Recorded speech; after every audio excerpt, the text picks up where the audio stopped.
Technique easy এডুকেশনের পক্ষ থেকে শুভেচ্ছা অভিনন্দন স্বাগত জানাচ্ছি উচ্চতর গণিতের আরও একটি ক্লাসে। আজকের ক্লাসে আমরা টাইপ 5-এর এই এমসিকিউগুলো সমাধান করব। এটা তোমাদের টেক্সট বুকের চ্যাপ্টার 11 অর্থাৎ কোঅর্ডিনেট জিওমেট্রি থেকে নেওয়া হলো। তো এই চ্যাপ্টারে এই যে টাইপটাতে আমরা মূলত সরলরেখার ঢাল নির্ণয় শিখব। তো এইটার আগে আমি একটু ঢালটাকে তোমাদের একটু বোঝাই নিয়ে হালকা একটু বেসিক আলোচনা করব। তো এই আলোচনায় তোমরা একটা সরলরেখার আদর্শ সমীকরণ নিয়ে আমি একটু দেখাতে চাচ্ছি। দেখো যে একটা সরলরেখার আদর্শ সমীকরণ অর্থাৎ y = mx + c, এটাকে বলা হচ্ছে স্ট্রেট লাইনের স্ট্যান্ডার্ড ইকুয়েশন। তো স্ট্যান্ডার্ড ইকুয়েশনে এখানে x এর যে কোএফিসিয়েন্ট বা x এর যে সহগ থাকে এটাকে মূলত আমরা ঢাল বলি বা স্লোপ বলি। তাহলে এই যে mটা x এর যে কোএফিসিয়েন্ট এটার মান প্লাস মাইনাস হতে পারে। এটা যেটা ভ্যারিয়েবলের মাধ্যমে দেখানো হচ্ছে এমটাকে, তো এই ভ্যারিয়েবলের মাধ্যমে দেখালে এটাকে আমরা হচ্ছে এর যে ভ্যালুটা প্লাস মাইনাস যে কোনো মান হতে পারে। আর এখানে দেখতে পাচ্ছ এই সিটা হচ্ছে ওয়াইয়ের ছেদক বা ইন্টারসেক্টর। তো এইটার মানও পজিটিভ নেগেটিভ হতে পারে, যেটা ভ্যারিয়েবল আছে পজিটিভ নেগেটিভ হতে পারে। তাহলে স্লোপ বলতে আমরা বুঝছি যে এই এক্স এর যেটা কোএফিসিয়েন্ট ওটাই হলো স্লোপ। তো এখানে আমরা এম লিখে রাখছি, এম এর মান যা হবে তাই হবে স্লোপ। তো এখন এখানে যে কোনো ইকুয়েশনকে আমরা কি করব, এই স্ট্যান্ডার্ড ইকুয়েশনের সাথে কম্পেয়ার করব। ধরো এই 35 নম্বর কোশ্চেনের ইকুয়েশনটা আজকে আমরা দেখব যে 3x = 5y প্লাস হচ্ছে 15। তো এটাকে যদি আমি উপরের ইকুয়েশনটাতে মানে কম্পেয়ার করতে চাই তাহলে আমাকে কি করতে হবে, আমাকে যেটা করতে হবে ওয়াইটাকে এক পাশে রেখে দিব, এই 15টাকে এই পাশে আনলে মাইনাস হয়ে যায়। তাহলে 3x - 15 = 5y। যদি একটু ঘুরাই লেখো, ওয়াইটাকে বাঁ সাইডে লিখলাম 5y = 3x - 15। তো স্ট্যান্ডার্ড ইকুয়েশন ওয়াই শুধু ওয়াই থাকবে, সাথে কোনো কোএফিসিয়েন্ট থাকবে না, মানে 1 থাকবে আর কি। তো এই 5টাকে আমরা এখন ওই পাশে পাঠিয়ে দিই, দিলে কি হচ্ছে বলো তো, y = 3x/5 বা 3/5x, আর এখানে হচ্ছে মাইনাস। তুমি 15কেও 5 দ্বারা ডিভাইড করো। আমার শুধু দরকার হচ্ছে এক্স এর কোএফিসিয়েন্ট, আর কিছু দরকার না। তো এক্স এর কোএফিসিয়েন্ট আমরা অলরেডি পেয়ে গেছি 3/5 × x, আর এখানে হচ্ছে -3। তাহলে এক্স এর যেটা সহগ আসছে এটাই হচ্ছে আমাদের এখানকার ঢাল। আমাদের বের করতে বলছে কি ঢাল, অর্থাৎ এই কোশ্চেনের বা এই যে ইকুয়েশনটা ঢাল কত, ঢাল হচ্ছে 3/5।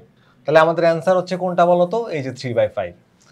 আমরা নেক্সট কোশ্চেনে যাব। আমাদের নেক্সট কোশ্চেনটাও অলমোস্ট একই রকমের একটা প্রশ্ন। আমাদের নেক্সট কোশ্চেনে দেওয়া আছে যে y দেওয়া নেই, y - √3x + 3 = 0। স্ট্যান্ডার্ড ইকুয়েশন কি বলতো, y = mx + c, অর্থাৎ ওয়াইটাকে বাঁ পাশে থেকে সব ডান পাশে পাঠিয়ে দাও। তাহলে y = √3x প্লাস না, এটা হয়ে যাবে -3। তো আমরা লিখলাম হচ্ছে -3। তাহলে বলো তো এক্স এর সহগ কত আসছে, এক্স এর সহগ আসছে হচ্ছে √3। তার মানে আমাদের এই কোশ্চেনের অ্যান্সার কি বলো তো, √3। তার মানে হচ্ছে অ্যান্সার হচ্ছে এই ঘ। নেক্সট কোশ্চেনটা আমরা দেখব, কোশ্চেন নাম্বার 37।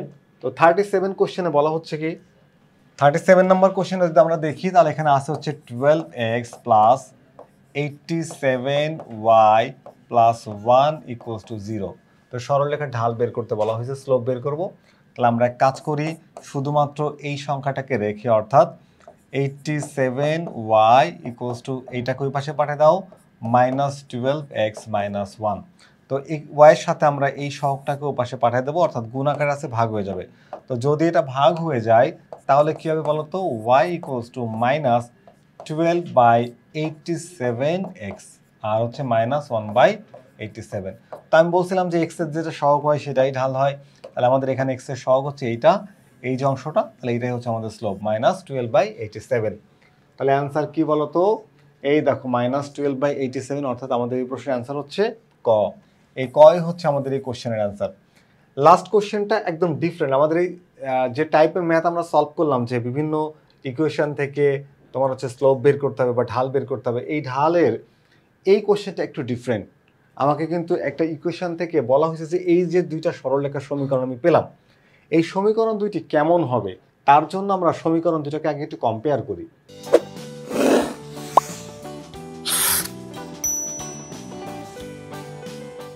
তো আমরা যদি এখন এই সমীকরণ দুইটাকে তুলনা করতে চাই তাহলে y = কি আছে বলতো, x/2 + 2।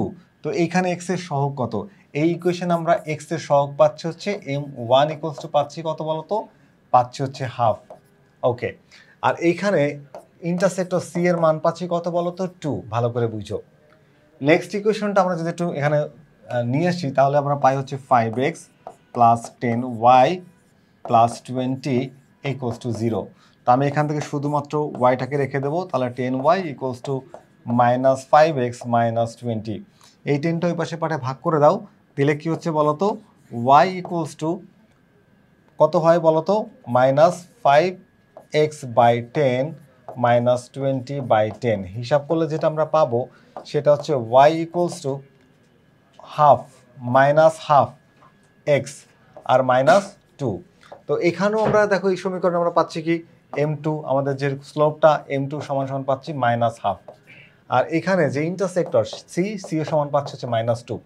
এখন এটা দেখে আমরা কি বুঝি, এটা দেখে আমরা বুঝি যে এটার স্লোপ, দেখো স্লোপটা কি, স্লোপটা হচ্ছে যে আমি যখন দুইটা লাইন নিচ্ছি এক্স এক্সিস আর হচ্ছে ওয়াই এক্সিস, এখানে এক্স, এটা মনে রাখবো সবসময় যে এক্স অক্ষের পজিটিভ সাইডের সাথে যে অ্যাঙ্গেলটা ফর্ম হবে বা যে অ্যাঙ্গেলটা তৈরি হবে সেটাই মূলত ঢাল। অর্থাৎ এক্স অক্ষের দিকে কোনো একটা সরলরেখা যতটুকু আনত, ধরো যতটুকু আনত সেটাই হচ্ছে তার ঢাল।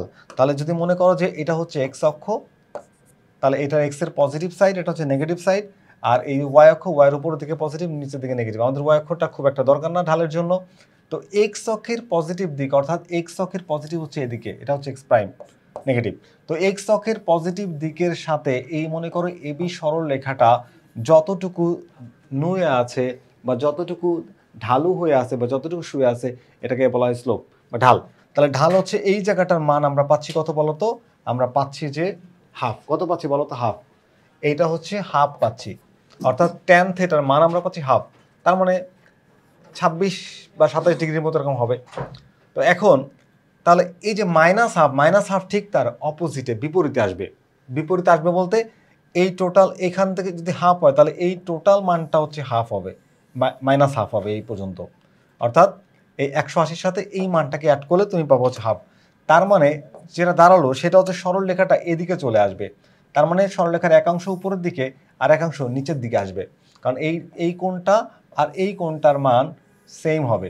তাহলে আমরা এখানে যদি এটা হাফ পাই তাহলে মাইনাস হাফ যখন হবে তখন এই পাশের পুরোটা হচ্ছে মাইনাস হাফ। তাহলে এই রেখাটা আর এই রেখাটা অ্যাড করলে আমরা কি পাচ্ছি বলতো, একটাই সরল রেখা পাচ্ছি। কারণ কি, এদের ইন্টারসেক্টর আবার সেম, দেখছো ইন্টারসেক্টর কিন্তু সেম। তো ইন্টারসেক্টর আলাদা হলে ঢাল যদি সেম হয় তাহলে আবার প্যারালাল অর্থাৎ সমান্তরাল রেখা হয়। তো এখানে আমাদের ঢাল হচ্ছে একই, দেখো ঢালের যে পরম মান, অর্থাৎ তুমি যদি মডুলাস করো সেই মান পাচ্ছ কিন্তু একই, পরম মান কিন্তু একই, কিন্তু চিহ্ন বিপরীত দিকে হওয়ায় রেখাটা বিপরীতমুখী হবে কিন্তু রেখাটা একটাই রেখা হবে। তো আমাদের এখানে যে সরল রেখাটা আমরা পাবো, যে এবি রেখাটা লাইন, এইটাই হচ্ছে আমাদের এই যখন স্লোপ আমরা পাচ্ছি হাফ এবং মাইনাস হাফ, তখন এই ধরনের একটা রেখা হবে, যেহেতু এদের ইন্টারসেক্টরও কিন্তু সেম। তাহলে এই যে দুইটা ইকুয়েশনকে আমরা যখন সলভ করে কম্পেয়ার করি তখন আমরা বুঝতে পারি যে এই দুইটা সরল রেখা হচ্ছে একটা সরলরেখাকে নির্দেশ করে। তাহলে আমাদের অ্যান্সার কি হচ্ছে বলতো, একই সরলরেখা, এই দুইটা সরলরেখার সমীকরণ মিলাইলে আমরা যে সরলরেখা পাবো সেটা একটাই সরলরেখা পাবো। তো এটা ছিল আমাদের এই যে টাইপে আমরা হচ্ছে কি শিখলাম, যে সরলরেখার ঢাল নির্ণয় করা সংক্রান্ত যত কেস আছে সেই কেসগুলো সলভ করা শিখলাম। আশা করি আজকের ক্লাসটি আমাদের নিশ্চয়ই ভালো লেগেছে। পরবর্তী ক্লাস দেখার আমন্ত্রণ জানিয়ে আজকের ক্লাসটা এখানেই শেষ করছি। আল্লাহ হাফেজ।